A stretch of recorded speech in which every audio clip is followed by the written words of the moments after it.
Hello दोस्तों, आप सभी का एग्जाम बुक अकेडमी में स्वागत है। आज की इस क्लास में हम एनसीएल का मॉडल पेपर पढ़ने वाले हैं और यह एनसीएल का मॉडल पेपर 5 रहेगा। इस मॉडल पेपर में हम जो भी प्रश्न पढ़ेंगे वह एनसीएल एग्जाम के लिए बहुत ही महत्वपूर्ण है। तो हम देखते हैं पहला प्रश्न, किस विटामिन को एस्कॉर्बिक एसिड कहा जाता है। प्रश्न क्या कह रहा है कि किस विटामिन को एस्कॉर्बिक एसिड कहा जाता है। तो इस प्रश्न का राइट आंसर होगा ऑप्शन नंबर 3, विटामिन सी को। अब देखते हैं अगला प्रश्न, प्रश्न 2। प्रश्न 2 क्या कह रहा है कि 2.5 दिन का झोपड़ा का निर्माण करवाया था। तो इस प्रश्न का right answer option number 4, Qutubuddin Aibak ने। अब देखते हैं अगला प्रश्न, प्रश्न 3। प्रश्न 3 क्या कह रहा है कि शिव समुद्रम जलप्रपात भारत के किस राज्य में स्थित है। हमें बताना कि शिव समुद्रम जलप्रपात भारत के किस राज्य में स्थित है। तो इस प्रश्न का जो राइट आंसर होगा ऑप्शन नंबर 2, कर्नाटक में। अब देखते हैं अगला प्रश्न, प्रश्न 4। भारतीय संविधान किस प्रकार की नागरिकता प्रदान करता है। तो इस प्रश्न का राइट आंसर होगा ऑप्शन नंबर 1, एकल नागरिकता। भारतीय संविधान एकल नागरिकता प्रदान करता है। अब देखते हैं अगला प्रश्न, प्रश्न 5। प्रश्न 5 क्या कह रहा है कि स्वतंत्रता प्राप्ति के पश्चात भारत में प्रथम औद्योगिक नीति की घोषणा कब की गई थी। हमें बताना कि स्वतंत्रता प्राप्ति के पश्चात भारत में प्रथम औद्योगिक नीति की घोषणा कब की गई थी। तो इस प्रश्न का जो राइट आंसर होगा ऑप्शन नंबर 2, वर्ष 1948 में। अब देखते हैं अगला प्रश्न, प्रश्न 6। प्रश्न 6 क्या कह रहा है कि इल्तुतमिश द्वारा गठित तुर्कान ए चिलगानी था। तो इस प्रश्न का राइट आंसर होगा ऑप्शन नंबर 2, 40 सरदारों का दल। अब देखते हैं अगला प्रश्न, प्रश्न 7। प्रश्न 7 क्या करेगी, पृथ्वी की रचना में किस तत्व की बहुलता है। तो इस प्रश्न का जो राइट आंसर होगा ऑप्शन नंबर 2, ऑक्सीजन की। अब देखते हैं अगला प्रश्न, प्रश्न 8। प्रश्न 8 क्या करेगी, लार में कौन सा एंजाइम होता है। हमें बताना कि लार में कौन सा एंजाइम होता है। तो इस प्रश्न का राइट आंसर ऑप्शन नंबर 4 होगा, एमाइलेज। अब देखते हैं अगला प्रश्न, प्रश्न 9। प्रश्न 9 क्या करेगी, भारतीय संविधान के किस भाग में मौलिक अधिकारों का उल्लेख किया गया है। तो इस प्रश्न का जो राइट आंसर होगा ऑप्शन नंबर 2, भाग 3 में। भारतीय संविधान के किस भाग में मौलिक अधिकारों का उल्लेख किया गया, तो भाग 3 में किया गया है। अब देखते अगला प्रश्न, प्रश्न 10। भारत में नई औद्योगिक नीति की घोषणा कब की गई थी। तो इस प्रश्न का जो राइट आंसर होगा ऑप्शन नंबर 2, वर्ष 1991 में। अब देखते अगला प्रश्न, प्रश्न 11। प्रश्न 11 क्या कह रही है, जीतल तथा टंका नामक सिक्के किसने चलवाए। हमें बताना कि जीतल तथा टंका नामक सिक्के किसने चलवाए। तो इस प्रश्न का राइट आंसर होगा ऑप्शन नंबर 1, इल्तुतमिश ने। अब देखते अगला प्रश्न, प्रश्न 12। प्रश्न 12 क्या करेगी, नवीन जड़ोरमदा को किस अन्य नाम से भी जाना जाता है। तो इस प्रश्न का राइट आंसर ऑप्शन नंबर 1, खादर के नाम से भी जाना जाता है। अब देखते अगला प्रश्न, प्रश्न 13। इंडिज पर्वतमाला कहाँ अवस्थित है। तो इस प्रश्न का जो राइट आंसर होगा ऑप्शन नंबर 3, दक्षिण अमेरिका में। अब देखते अगला प्रश्न, प्रश्न 14। निम्नलिखित में से किसकी कमी के कारण अरक्तता रोग होता है। तो इस प्रश्न का जो राइट आंसर होगा ऑप्शन नंबर 3, लोहा। अब देखते अगला प्रश्न, प्रश्न 15। इनमें से कौन सा स्तनधारी प्राणी है। तो इस प्रश्न का जो राइट आंसर होगा ऑप्शन नंबर 1, चमगादड़। अब देखते अगला प्रश्न, प्रश्न 16। राष्ट्रपति पद पर नियुक्ति के लिए न्यूनतम आयु सीमा है। तो इस प्रश्न का जो राइट आंसर होगा ऑप्शन नंबर 1, 35 वर्ष। अब देखते अगला प्रश्न, प्रश्न 17।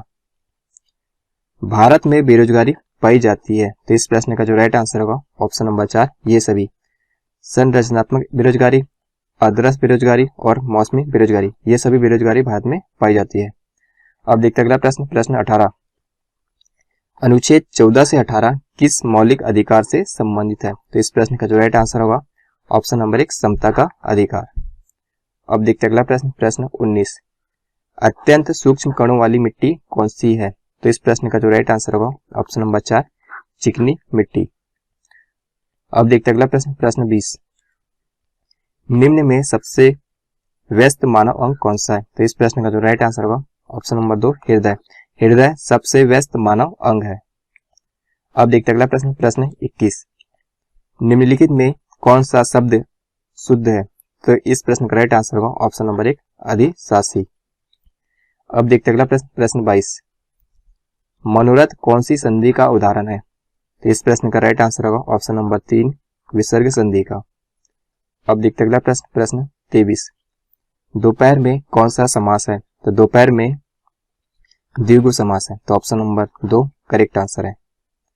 अब देखते अगला प्रश्न, प्रश्न 24। रात्रि का पर्यायवाची शब्द कौन सा है? तो रात्रि का पर्यायवाची शब्द निशा है, तो ऑप्शन नंबर 2 करेक्ट आंसर है। अब देखते अगला प्रश्न, प्रश्न 25। बादल का पर्यायवाची शब्द है, तो बादल का पर्यायवाची शब्द वारिद है, तो ऑप्शन नंबर जो 1 है वह करेक्ट आंसर है। अब देखते अगला प्रश्न, प्रश्न 26। अनागत का विलोम शब्द क्या है? तो अनागत का जो विलोम शब्द है आगत है, तो ऑप्शन नंबर 4 करेक्ट आंसर है। अब देखते अगला प्रश्न, प्रश्न 27। अद्भुत रस का स्थायी भाव कौन सा है? तो अद्भुत रस का स्थायी भाव आश्चर्य है, तो ऑप्शन नंबर 2 करेक्ट आंसर है। अब देखते अगला प्रश्न, प्रश्न 28। प्रश्न 28 क्या कह रहा है कि माधुर्य गुण का किस रस में प्रयोग होता है? तो इस प्रश्न का जो राइट आंसर होगा ऑप्शन नंबर 2 श्रृंगार रस में।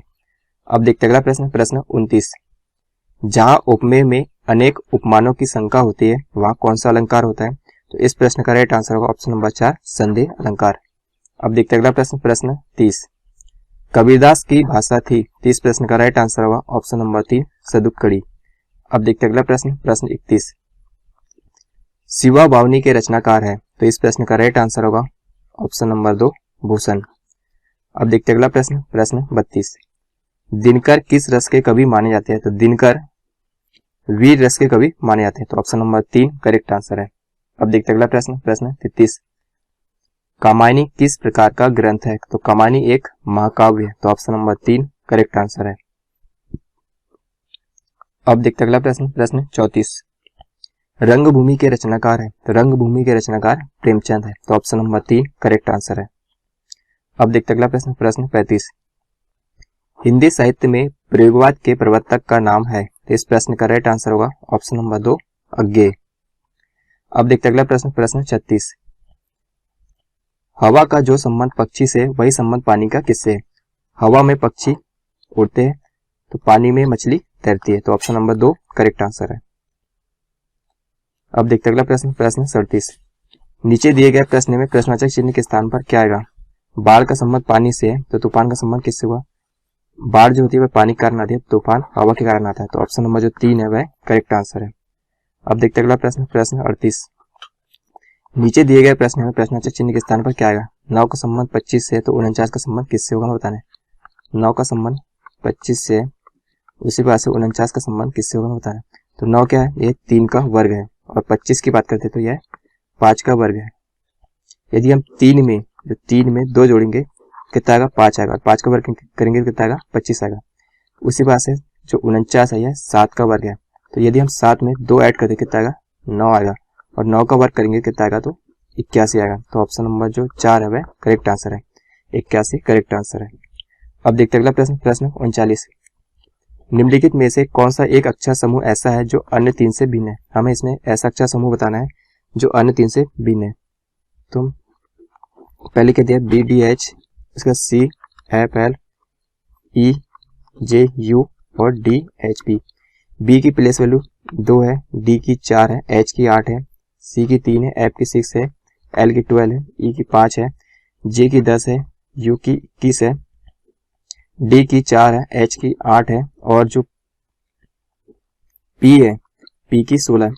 यहाँ पर कितने का अंतर है? यहाँ 2 का अंतर है। यहाँ पर कितने का अंतर है? तो यहाँ 4 का अंतर है। क्या हो रहा है? यहाँ पर इंटू 2 हो रहा है और इंटू 2 हो रहा है, मतलब डबल 2 का मल्टीप्लाई होगा, 3 दूनी 6, और यहाँ पर 3 दूनी 6, 2 का मल्टीप्लाई होगा। यहाँ पर भी 2 का मल्टीप्लाई होगा, लेकिन यहाँ पर 2 का मल्टीप्लाई करेंगे तो आएगा 20 आएगा। और यहाँ पर देखते हैं हम 2 का मल्टीप्लाई होगा, यहाँ पर भी 2 का मल्टीप्लाई होगा, मतलब यहाँ पर क्या हो रहा है? 2 का मल्टीप्लाई हो रहा है। तो यहाँ लास्ट वाले ऑप्शन में भी 2 का मल्टीप्लाई हो रहा है, शुरू वाले में भी हो रहा है, सेकंड वाले में हो रहा है, लेकिन जो थर्ड ऑप्शन है इसमें जो सेकंड पद है उसमें 2 का मल्टीप्लाई करने पर 21 आ रहा है, जबकि यहाँ पर 20 आना चाहिए। तो कौन सा भिन्न है? अन्य तीनों से कौन सा अलग है? तो ऑप्शन नंबर 3। तो ऑप्शन नंबर जो 3 है वह करेक्ट आंसर है। अब देखते अगला प्रश्न, प्रश्न 40।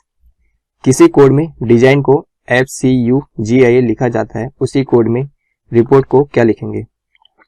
DESIGN को FCUGIL लिखा जाता है, तो रिपोर्ट का क्या लिखा जाएगा? रिपोर्ट को हम क्या लिखेंगे? अब देखते हैं। डी की प्लेस वैल्यू 4 होती है, ई की 5 होती है, एस की 19 होती है, आई की 9 होती है, जी की 7 होती है, एन की 14 होती है, एफ की 6 होती है, सी की 3 होती है, यू की 21 होती है, जी की 7 होती है, आई की 9 होती है और एल की 12 होती है। 4 से 6 हो रहा है मतलब +2 हो रहा है, 5 से 3 हो रहा है मतलब घट रहा है तो -2 घट रहा है, 9 से 21 हो रहा है तो +2 हो रहा है और यहाँ पर 9 से 7 हो रहा है तो -2 हो रहा है, 7 से 9 हो रहा है तो मतलब +2 हो रहा है, फिर यहाँ पर -2 हो रहा है, तो क्या हो रहा है +2 हो रहा है और -2 हो रहा है।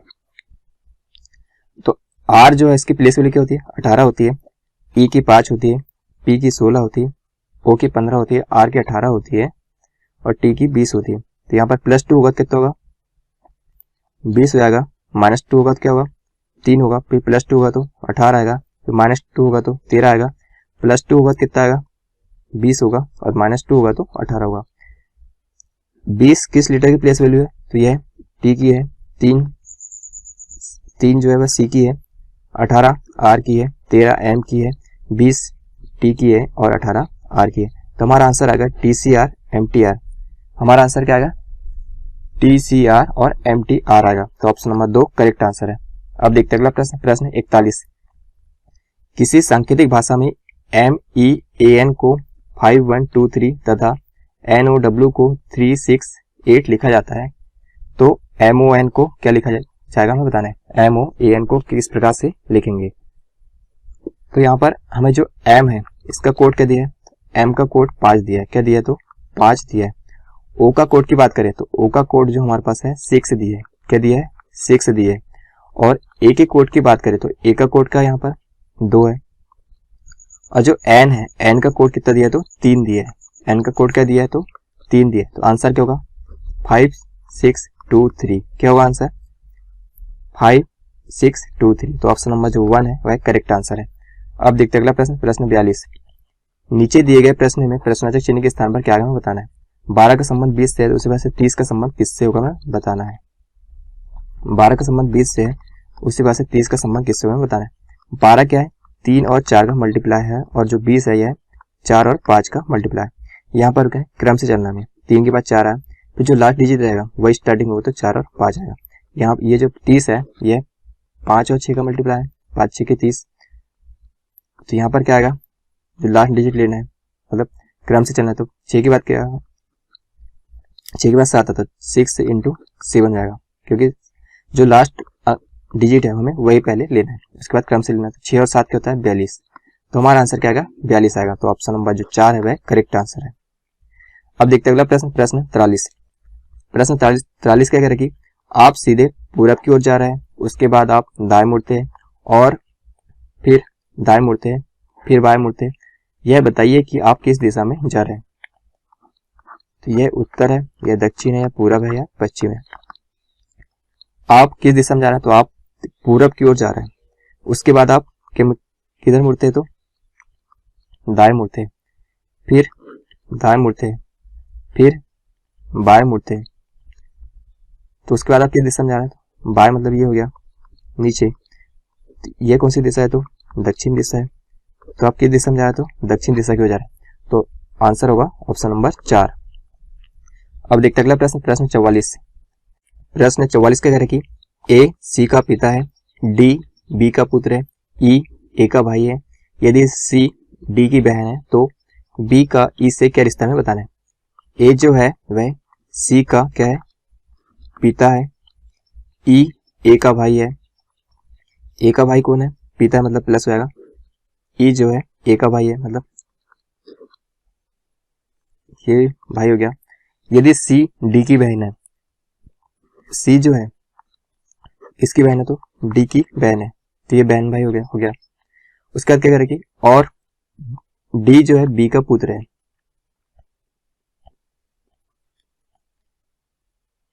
जो डी है वह बी का पुत्र है, ये बहन भाई हो गया, इसका पिता ही हो गया। तो बी कौन होगा ए की वाइफ होगी। तो प्रश्न क्या करेगी बी का ई से क्या रिश्ता है, मतलब जो बी है इसका ई से क्या रिश्ता है। तो ई का कौन लगेगा, ई का ए भाई है तो बी क्या होगी इसकी भाभी हो जाएगी। तो ऑप्शन नंबर 4 करेक्ट आंसर है। अब देखते अगला प्रश्न, प्रश्न 45। नीचे दिए गए प्रश्न में प्रश्नवाचक चिन्ह के स्थान पर क्या आगे बताना है। कार्ड का संबंध IGXJ से है, उसी वजह से पोस्ट का संबंध किससे होगा बताना है। जो कार्ड है इसका संबंध IGXJ से है, उसी प्रकार से पोस्ट का संबंध किससे होगा बताना है।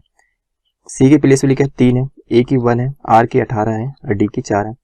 I की क्या होती है 9 होती है, G की 7 होती है, X की 24 होती है और J की 10 होती है। यहाँ पर 3 से 9 कितने का डिफरेंस है, तो यहाँ पर +6 का, +6 हो रहा है। 1 से 7 मतलब +6 हो रहा है, यहाँ पर भी +6 हो रहा है और यहाँ पर भी +6 हो रहा है। मतलब क्या हो रहा है, हमें +6 करना है। तो P की प्लेस वैल्यू होती है 16, O की होती है 15, S की होती है 19 और T की होती है 20। तो इसका +6 करेंगे, 16 में 6 जोड़ेंगे तो आएगा 22, 15 में 6 जोड़ेंगे तो 21 आएगा और यहाँ पर 25 आएगा और यहाँ पर 26 आएगा। तो 22 किस लेटर की प्लेस वैल्यू होती है, तो यह V की होती है, 21 U की होती है, 25 Y की होती है और 26 Z की होती है। तो VUYZ हमारा आंसर होगा। तो ऑप्शन नंबर 3 करेक्ट आंसर है। अब देखते हैं अगला प्रश्न, प्रश्न 46। प्रश्न 46 क्या कह रहा है कि लड़कियों की एक कतार में काजल का दोनों छोर से 11वां स्थान है, बताए कि कतार में कुल कितनी लड़कियां हैं। हम मान लेते हैं कि ये कतार है, इसमें जो काजल है यहाँ पर मान चलो यहाँ पर काजल है, इसका दोनों छोर से मतलब इधर से भी 11वां स्थान है और इधर से भी 11वां स्थान है। दोनों छोर से मतलब इधर से भी 11वां स्थान होगा, इधर से भी 11 स्थान होगा तो यहाँ पर 11 होगा, इधर से भी 11 होगा तो +11 और 11 जो है 11वां जो स्थान है उसका दोनों तरफ से है, इसका मतलब 2 बार काउंट है, इसलिए हम -1 कर देंगे। 11 11 22 -1 बराबर क्या जाएगा, तो 21 होगा। तो ऑप्शन नंबर जो 3 है वह करेक्ट आंसर है। तो कतार में कुल कितनी लड़कियां है, तो 21 लड़कियां हैं। तो ऑप्शन 3 करेक्ट आंसर है। अब देखते हैं अगला प्रश्न, प्रश्न 47। नीचे दिए गए प्रश्न में प्रश्नवाचक चिन्ह के स्थान पर क्या आएगा। C का संबंध 16 से, उसी बात से F का संबंध किससे हमें बताना है। C का संबंध 16 से, तो F का संबंध किससे होगा हमें बताना है। C की प्लेस वैल्यू 3 है, तो यदि हम 3 में 1 जोड़ दे तो कितना हो जाएगा, 4 हो जाएगा और 4 का वर्ग करेंगे कितना आएगा, 16 आएगा। उसी प्रकार से F की प्लेस वैल्यू 6 है, यदि हम 6 में 1 जोड़ दे तो 7 हो जाएगा और 7 का जब हम वर्ग करेंगे कितना होगा, तो 49 आएगा। तो हमारा आंसर आएगा 49। तो ऑप्शन नंबर 2 करेक्ट आंसर है। अब देखते अगला प्रश्न, प्रश्न 48। 4 मित्रों A, B, C तथा D में सबसे हल्का B है। C D से भारी लेकिन A से हल्का है, तो सबसे भारी कौन है हमें बताना है। 4 मित्र है A, B, C, D में सबसे हल्का B, B जो है सबसे हल्का है, सबसे हल्का B है। C D से भारी है लेकिन A से हल्का है, C जो है वह D से भारी है लेकिन A से हल्का है, तो A क्या हो जाएगा, सबसे भारी हो जाएगा, A क्या हो जाएगा, सबसे भारी होगा। तो हमारा आंसर आएगा option number A correct answer है। अब देखते हैं अगला प्रश्न, प्रश्न 49। प्रश्न 49 क्या कह रहा है कि नीचे दिए गए प्रश्न में प्रश्नवाचक चिन्ह के स्थान पर क्या आएगा हमें बताना है। 19 के बाद 23 आया, 23 के बाद 26 आया, 26 के बाद 30 आया, 30 के बाद 33 आया, 33 के बाद क्या आएगा हमें बताना है। 19 के बाद क्या है 23, 23 के बाद 26 है, 26 के बाद 30 है, 30 के बाद 33 है, 33 के बाद क्वेश्चन मार्क। इस प्रकार के प्रश्न में सबसे पहले हमें इनका डिफरेंस देखना है। 19 और 23 के बीच में कितने का डिफरेंस है, तो यहाँ का +4 का डिफरेंस है। 23 और 26 के बीच +3 का डिफरेंस है। 26 और 30 के बीच +4 का डिफरेंस है, उसके बाद +3 का डिफरेंस है। तो पहले क्या हो रहा है, +4 हो रहा है, +3 हो रहा है, फिर +4 हो रहा है, फिर +3 हो रहा है, तो अब भी +4 होगा उसके बाद। तो 33 में हम 4 जोड़ेंगे कितना आएगा, 37 आएगा। तो हमारा आंसर आएगा 37। तो ऑप्शन नंबर जो 3 है वह करेक्ट आंसर है। अब देखते हैं अगला प्रश्न, प्रश्न 50। नीचे दिए गए प्रश्न में प्रश्नवाचक चिन्ह के स्थान पर क्या आएगा हमें बताना है। 0 के बाद 3 आया, 3 के बाद 8 आया, 8 के बाद 15 आया, 15 के बाद क्वेश्चन मार्क, क्वेश्चन मार्क के बाद 35, 35 के बाद 48। 0 के बाद क्या 3 है, 3 के बाद 8 है, 8 के बाद 15 है, 15 के बाद क्वेश्चन मार्क, फिर 35 है, फिर 48 है। तो इस प्रकार के प्रश्न में हम सबसे पहले क्या करना है, सबसे पहले इस प्रकार के प्रश्न में हमें डिफरेंस देखना है। तो 0 और 3 के बीच में हम 3 का डिफरेंस है, 3 और 8 के बीच में 5 का डिफरेंस है, 8 और 15 के बीच में 7 का डिफरेंस है। तो यहाँ पर कितने का डिफरेंस होगा, मतलब यहाँ पर क्या हो रहा है, +2 हो रहा है, तो +2 होगा +9 होगा। तो 15 और 9 कितना होता है, तो 24 होता है। और यहाँ पर 11 का डिफरेंस है और यहाँ पर 13 का डिफरेंस है। तो हमारा आंसर क्या आएगा, 24 आएगा। तो ऑप्शन नंबर 2 करेक्ट आंसर है। अब देखते अगला प्रश्न, प्रश्न 51। वह छोटी से छोटी कौन सी संख्या है जिसे 8, 9, 12 तथा 15 से भाग देने पर प्रत्येक दशम 1 शेष बचे। 8, 9, 12 और 15 का हम क्या करेंगे, एलसीएम लेंगे और कितना शेष बच रहा है, एक शेष बच रहा है तो हम एक ऐड कर देंगे। 8, 9, 12, 15 का एलसीएम होता है 360 और +1 करेंगे तो कितना आएगा, तो 361 आएगा। हमारा आंसर आएगा 361। तो ऑप्शन नंबर जो 4 है वह करेक्ट आंसर है। सबसे पहले हमने क्या करे, हमने 8, 9, 12 और 15 का एलसीएम निकाले। उसके बाद हमें कितना शेष बच रहा है, तो एक शेष बचे। 8, 9, 12, 15 से किसी संख्या को भाग देने पर प्रत्येक दशा में एक शेष बचना चाहिए। तो हमने क्या करे कि 8, 9, 12 और 15 का एलसीएम निकाले और एक ऐड कर दिए। तो कितना आएगा, तो 361 आएगा। तो ऑप्शन नंबर जो 4 है वह करेक्ट आंसर है। अब देखते अगला प्रश्न, प्रश्न 52। अब देखते अगला प्रश्न, प्रश्न 52। प्रश्न 52 क्या करेगी, प्रथम 9 अभाज्य संख्या का औसत कितना है। हमें बताना कि प्रथम 9 अभाज्य संख्या का औसत कितना है। तो हम प्रथम 9 अभाज्य संख्या लिखते हैं 2, 3, 5, 7, 11, 13, 17, 19 और 23। इनका औसत निकालना है। तो इनका क्या करेंगे, हम योग करेंगे और कितनी संख्या है, तो 9 है। 9 से भाग देंगे, कितना होगा, तो 100/9। तो 9 से कटेगा तो कितना है, 9 1 कम 9, 9 1 कम 9, एक बचा और 9। तो 11 से 1/9 हमारा आंसर आएगा। तो ऑप्शन नंबर जो 4 है वह करेक्ट आंसर है। अब देखते हैं अगला प्रश्न, प्रश्न 53। प्रश्न 53 क्या करेगी, एक संख्या के चौथे व पांचवें भागों का योग तीसरे भाग से 28 बड़ा है। तो वह संख्या क्या हमें बताना है। हम मान लेते हैं संख्या x है।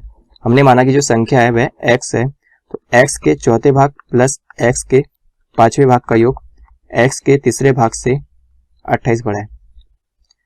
तो x/4 plus x/5 minus x/3 बराबर 28। इसका एलसीएम लेंगे कितना आएगा, 4 × 5 × 3। 4 से 4 कैंसिल तो 5 × 15, तो 15x प्लस 5 से 5 कैंसिल तो 4 × 12x माइनस 20x बराबर 28।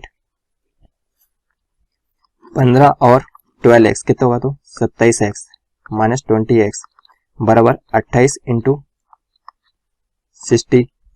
तो यहाँ पर होगा 7x बराबर 28 × 60। 7 से आएगा 4 बार, 7 × 28 और 4 से आएगा 4 × 60 कितना होगा, तो 4 × 24, 240। तो वह संख्या क्या है, 240 है। तो ऑप्शन नंबर जो 4 है वह करेक्ट आंसर है। अब देखते अगला प्रश्न, प्रश्न 54। प्रश्न 54 क्या करेगी, एक भिन्न के अंश में 20% वृद्धि करने पर तथा हर में 5% कमी करने पर नई भिन्न का जो मान होता है वह 5/2 हो जाता है। तो प्रारंभिक भिन्न क्या थी हमें बताना है। हमें प्रारंभिक भिन्न बताना है क्या है। मान लेते भिन्न जो है x/y। तो भिन्न के अंश में 20% की वृद्धि मतलब 120% और हर में 5% की कमी मतलब कि x × 95% इक्वल टू 5/2। परसेंट से परसेंट कैंसिल हो गया, 5 से आएगा 5 × 10 5 × 24। तो x यहाँ पर क्या होगा, y आएगा, x/y बराबर होगा 95 से चल जाएगा तो 95/24 दूनी कितना होगा, तो 48 होगा। तो प्रारंभिक भिन्न का मान क्या है, तो 95/48। तो ऑप्शन नंबर जो 3 है वह करेक्ट आंसर है। अब देखते अगला प्रश्न, प्रश्न 55। प्रश्न 55 क्या करेगी, 7 वर्ष पूर्व ए तथा बी की आयु का जो अनुपात है 4:5 तथा 7 वर्ष बाद इनकी आयु का जो अनुपात होगा 5:6 होगा। बी की वर्तमान आयु कितनी में बताना है। हमारे पास ए और बी है, इनका जो वर्तमान है हमने सीधे रेखा से बताया है।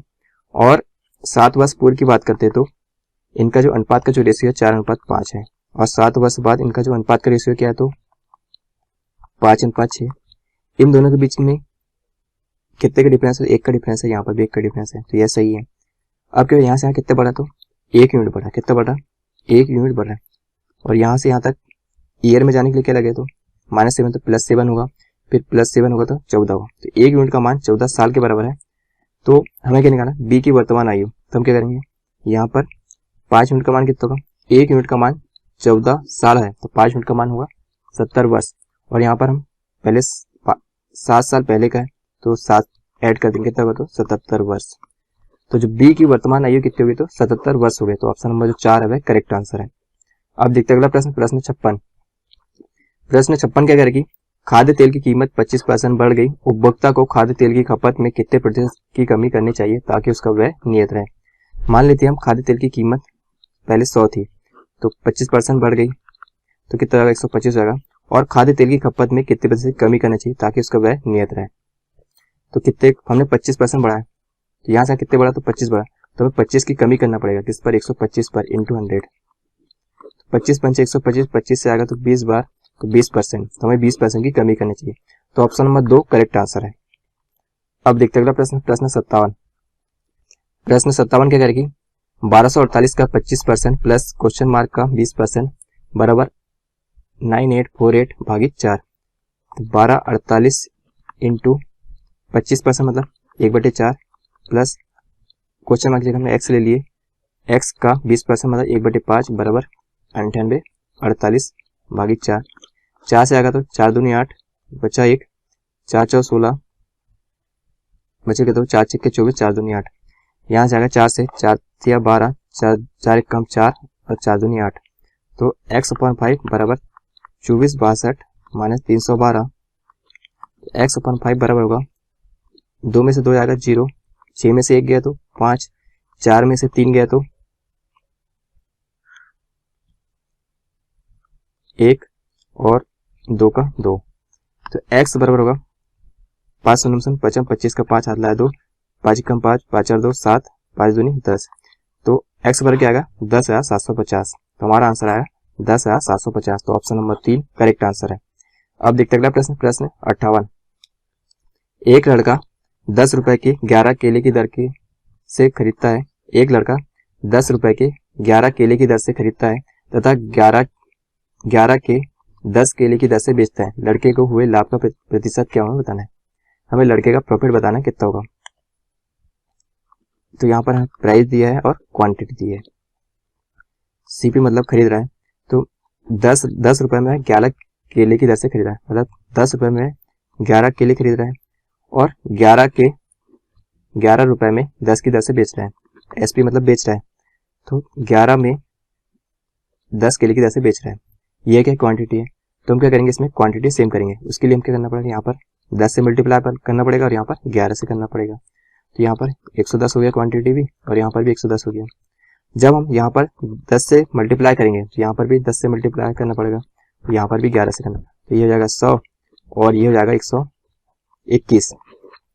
100 रुपए में 110 खरीद रहा था और 121 में 110 बेच रहा था, तो प्रॉफिट कितने का हुआ, 21 रुपए का हुआ। किस पर, 100 पर इंटू 100।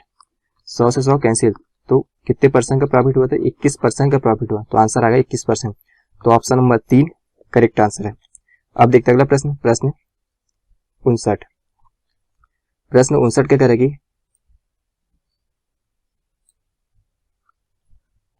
8 आदमी किसी कार्य को 54 घंटे में पूरा कर सकते हैं, उसी कार्य को 52 आदमी कितने घंटों में पूरा करेंगे बताना है।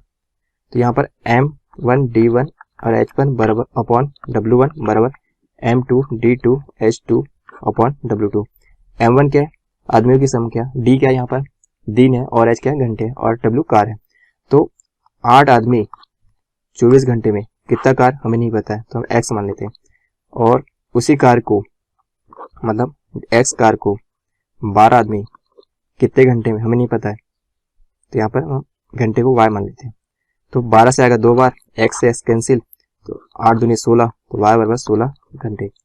तो 12 आदमी उसी कार्य को 16 घंटे में पूरा करेंगे, तो हमारा आंसर है 16 घंटे। तो ऑप्शन नंबर 2 करेक्ट आंसर है। अब देखते अगला प्रश्न, प्रश्न 60। प्रश्न 60 क्या करेगी, एक व्यक्ति 5 मिनट में 600 मीटर लंबी एक गली को पार करता है, उसका वेग किलोमीटर प्रति घंटा कितना है हमें बताना है। स्पीड बराबर होता है डिस्टेंस अपॉन टाइम। स्पीड बराबर डिस्टेंस हमें 600 मीटर दिया है, हमें किसमें किलोमीटर में बताना, तो उसके लिए हम 1000 का भाग देंगे, अपॉन टाइम दिया 5 मिनट, तो घंटे में कन्वर्ट करेंगे तो 5/60, तो 600 अपॉन 1000 इंटू 60 अपॉन 5, 3 शून्य से 3 शून्य कैसे 6 36, 36 अपॉन 5 बराबर क्या होगा 7.2 किलोमीटर प्रति घंटा। तो उसकी जो स्पीड होगी वह 7.2 किलोमीटर प्रति घंटा होगी। तो ऑप्शन नंबर 2 करेक्ट आंसर है। अब देखते अगला प्रश्न, प्रश्न 61। ए बी को 600 रुपए 2 वर्ष के लिए तथा 150 रुपए सी को 4 वर्ष के लिए उधार देता है, वह कुल मिलाकर 90 रुपए साधारण ब्याज के रूप में प्राप्त करता है। ब्याज की दर प्रतिवर्ष कितनी हमें बताना है। ए जो है 2 लोगों को ब्याज देता है, तो सिंपल इंटरेस्ट 2 बार होगा, एक SI1 होगा प्लस SI2 होगा इक्वल टू 90। तो पहले को दे रहा तो मूलधन 600, टाइम दिया है 2 वर्ष, रेट नहीं पता तो R मान लेते हैं, अपॉन 100 प्लस दूसरे को 150 रुपये दे रहा है इंटू कितने दे रहा है 150 रुपये दे रहा है, 150 रुपये कितने वर्ष के लिए 4 वर्ष के लिए इंटू R अपॉन 100 बराबर 90। 1 शून्य से 1 शून्य कैसे, 5 से आएगा 3 बार, 5 से आएगा 2 बार, 2 से आएगा 2 बार, 2 शून्य से 2 शून्य कैसे, 6 दूनी 12, 12R प्लस 6R बराबर 90। तो 18R बराबर 90, तो 18 90, तो R होगी 5%, तो दर कितनी आएगी 5% आएगी। तो ऑप्शन नंबर 2 करेक्ट आंसर है। अब देखते अगला प्रश्न, प्रश्न 62। प्रश्न 62 क्या करके 108 मीटर लंबे आयत का क्षेत्रफल उस वर्ग के क्षेत्रफल के बराबर है जिसकी प्रत्येक भुजा 72 मीटर लंबी है। आयत की चौड़ाई कितनी हमें बताना है। आयत का क्षेत्रफल क्या होता है, लंबाई गुणित चौड़ाई, और वर्ग के क्षेत्रफल के बराबर है। जो आयत का क्षेत्रफल है वह वर्ग के क्षेत्रफल के बराबर है। तो वर्ग के क्षेत्रफल क्या है, भुजा के स्क्वायर, भुजा क्या होगी तो ए स्क्वायर हो जाएगी। तो यहाँ एल कितना दिया है 108 इंटू बी, ए क्या है 72 है, तो 72 इंटू 72, क्योंकि ए स्क्वायर है तो 72 इंटू 72, 72 इंटू 72, तो बी बराबर क्या होगा, तो यहाँ से बी बराबर आएगा 48 मीटर। तो आयत की जो चौड़ाई होगी क्या होगी तो 48 मीटर होगी। तो ऑप्शन नंबर 4 करेक्ट आंसर है। अब देखते अगला प्रश्न, प्रश्न 63। प्रश्न 63 क्या करेगी, एक वृत्त की परिधि एवं त्रिज्या का अंतर 37 सेंटीमीटर है। इस वृत्त का क्षेत्रफल क्या होगा हमें बताना है। वृत्त की परिधि क्या होता है 2πr, और त्रिज्या क्या होगी तो r बराबर 37, तो r कॉमन निकल आएगा, 2π माइनस 1 बराबर 37, r 2π का मान होता है 22/7 माइनस 1 बराबर 37, यहाँ से r आ जाएगा 7 सेंटीमीटर। हमें वृत्त का क्षेत्रफल निकाला, तो वृत्त का क्षेत्रफल क्या होता है पाई आर स्क्वायर, पाई का मान होता है 22/7 इंटू आर के निकाले 7 इंटू 7, 7 से 7 कैंसिल, तो 22 इंटू 7 कितना होगा 154 सेंटीमीटर स्क्वायर। तो वृत्त का क्षेत्रफल क्या आएगा 154 सेंटीमीटर स्क्वायर। तो ऑप्शन नंबर 3 करेक्ट आंसर है। अब देखते अगला प्रश्न, प्रश्न 64। प्रश्न 64 क्या करेगी, एक आयत का क्षेत्रफल 360 वर्ग सेंटीमीटर है जो एक वर्ग के क्षेत्रफल का 90% है। वर्ग की प्रत्येक भुजा की लंबाई कितनी हमें बताना है। हम मान लेते हैं वर्ग की प्रत्येक भुजा की लंबाई a है, क्या है a है। तो आयत का क्षेत्रफल क्या है 360 वर्ग सेंटीमीटर, जो एक वर्ग क्षेत्रफल का मतलब वर्ग क्षेत्रफल मतलब ए स्क्वायर का 90% मतलब कि 90/100। 1 शून्य से 1 शून्य कैंसिल होगा, 9 से आएगा 4 बार, तो ए स्क्वायर बराबर आएगा 400, तो ए बराबर आएगा 20 सेंटीमीटर। तो वर्ग की प्रत्येक भुजा की लंबाई 20 सेंटीमीटर होगी, तो हमारा आंसर आएगा 20 सेंटीमीटर। तो ऑप्शन नंबर 1 करेक्ट आंसर है। अब देखते हैं अगला प्रश्न, प्रश्न 65। दो बेलनों के बराबर आयतन है तथा इनकी ऊंचाइयों का अनुपात 1:3 है। इनकी त्रिज्या का अनुपात क्या होगा बताना है। हम मान लेते हैं त्रिज्या कैपिटल आर और स्मॉल आर है। तो दो बेलनों का आयतन बराबर है, तो आयतन क्या होगा 2π r स्क्वायर एच बराबर 2π r square H, 2π r square H मतलब कि एच क्या हो जाएगा यहाँ पर, तो एच 1 है मतलब कि एच ही रहेगा, 2π r स्क्वायर एच मतलब 3h हो जाएगा। तो 2π से 2π कैंसिल, h से h कैंसिल, तो r square upon r square बराबर 3/1। तो capital R upon small r बराबर होगा √3/1। अब रूट से ऊपर और नीचे मल्टीप्लाई करेंगे तो कितना होगा, capital R upon small r बराबर होगा 3/√3। तो जो रेशियो आएगा वह 3:3 आएगा। तो हमारा आंसर आएगा 3:√3। तो ऑप्शन नंबर जो 4 है वह करेक्ट आंसर है। अब देखते अगला प्रश्न, प्रश्न 66। क्वेश्चन नंबर 66 क्या कह रहा है कि day after day without the news and we began to lose hope. इस क्वेश्चन में बताना कि किस पार्ट में एरर है। तो इस क्वेश्चन में पार्ट 2 में एरर है। यहाँ पर जो न्यूज है इसके पहले द का प्रयोग नहीं होगा। तो ऑप्शन नंबर जो 2 है वह करेक्ट आंसर है। अब देखते अगला question, question 67। Antonym of abolish is, हमें एबोलिश का एंटोनिम बताना है। तो एबोलिश का एंटोनिम क्रिएट होता है, क्या होता है क्रिएट होता है। तो ऑप्शन नंबर 1 करेक्ट आंसर है। अब देखते हैं अगला क्वेश्चन, क्वेश्चन 68। क्वेश्चन 68 क्या करेगी, they can not speak the French and German language. हमें इस क्वेश्चन में बताना कि किस पार्ट में एरर है। इस क्वेश्चन में पार्ट 3 में एरर है। यहाँ पर एंड जर्मन लैंग्वेज क्या होगा, एंड द जर्मन लैंग्वेज होगा। तो ऑप्शन नंबर जो 3 है वह करेक्ट आंसर है। अब देखते हैं अगला question, question number 69। Find out the correctly spelled word. हमें इसमें करेक्ट वर्ड बताना है। तो इस क्वेश्चन का राइट आंसर होगा ऑप्शन नंबर 2, गारंटी। अब देखते हैं अगला question, question 70। Synonym of access. हमें एक्सेस का सिनोनिम बताना है। तो एक्सेस का सिनोनिम एंट्री होता है। क्या होता है, एंट्री होता है। तो एक्सेस का सिनोनिम एंट्री होता है। तो ऑप्शन नंबर 2 करेक्ट आंसर है। अब देखते हैं अगला question, question 71। Every scientific invention has proved much harmful to society than beneficial. इस क्वेश्चन में बताना है किस पार्ट में एरर है। तो इस क्वेश्चन में पार्ट 3 में एरर है। यहाँ पर मच हार्मफुल की जगह मोर हार्मफुल होगा। क्या होगा, तो मोर हार्मफुल होगा। तो ऑप्शन नंबर जो 3 है वह करेक्ट आंसर है। अब देखते हैं अगला question, question 72। Raj prefers extra sugars in his tea. इस क्वेश्चन में बताना है किस पार्ट में एरर है। तो इस क्वेश्चन में पार्ट 2 में एरर है। यहाँ पर जो सुगर्स है, सुगर्स की जगह क्या होगा, तो सिर्फ शुगर होगा। यहाँ पर एस नहीं लगेगा। तो ऑप्शन नंबर जो 2 है वह करेक्ट आंसर है।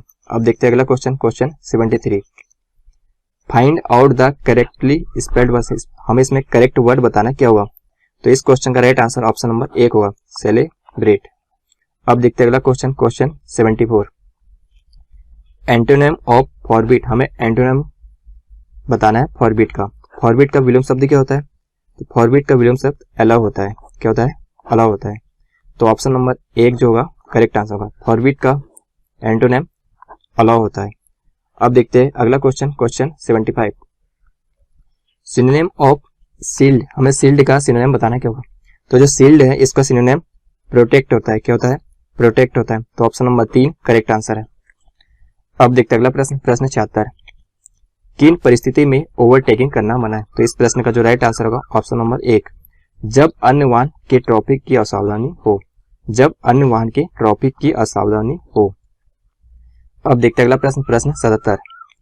ट्रैफिक सिग्नल में लाल लाइट क्या दिखाती है। हमें बताना है कि ट्रैफिक सिग्नल में लाल लाइट क्या दिखाती है। तो इस प्रश्न का करेक्ट आंसर ऑप्शन नंबर 2 होगा, वाहन रोके। लाल लाइट क्या दिखाती है ट्रैफिक सिग्नल में, वाहन रोकने का संकेत देती है। अब देखते हैं अगला प्रश्न, प्रश्न 78।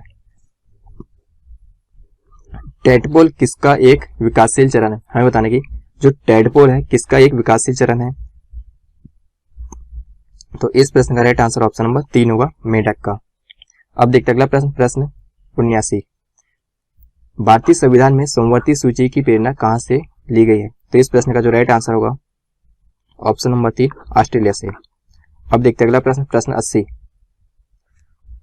सामुदायिक विकास का आशा है। तो इस प्रश्न का राइट आंसर होगा ऑप्शन नंबर 1, सामुदायिक विकास या प्रगति से। अब देखते हैं अगला प्रश्न, प्रश्न 81। निम्नलिखित में से कौन महमूद गजनवी के दरबार में रहता था। हमें बताना कि इनमें से कौन महमूद गजनवी के दरबार में रहता था। तो इस प्रश्न का राइट आंसर ऑप्शन नंबर 4 होगा, ये सभी। अल बरूनी, फिरदौसी, उद्बी फारूकी, ये सभी महमूद गजनवी के दरबार में रहते थे।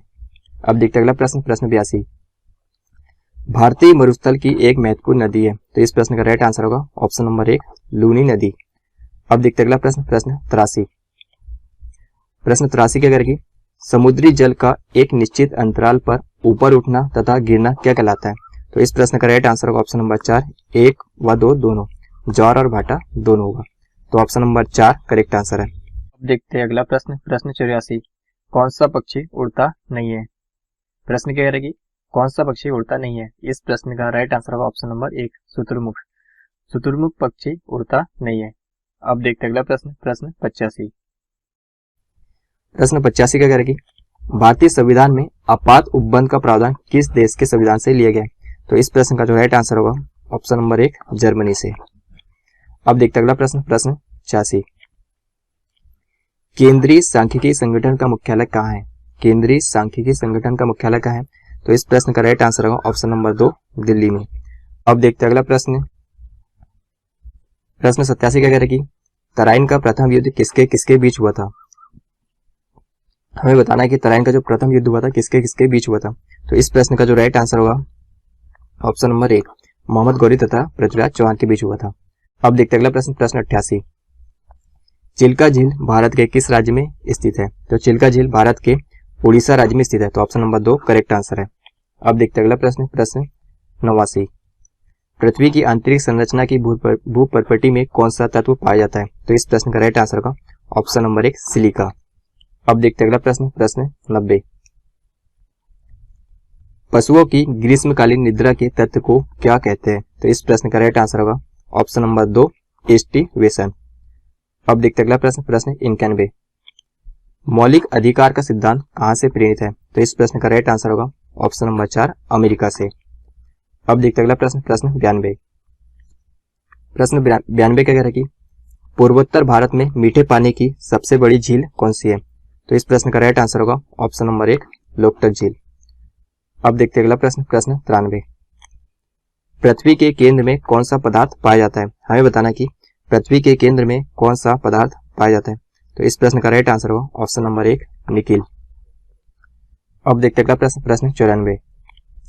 निम्न में से कौन सा सबसे बड़ा पुष्प है? तो इस प्रश्न का राइट आंसर होगा ऑप्शन नंबर 4 रेपलेसिया। अब देखते हैं अगला प्रश्न, प्रश्न 95। भारतीय संविधान के अंतर्गत संघ और राज्यों के बीच शक्ति का विभाजन किसकी प्रेरणा पर आधारित है? तो इस प्रश्न का राइट आंसर होगा ऑप्शन नंबर 1 कनाडा। अब देखते हैं अगला प्रश्न, प्रश्न 96।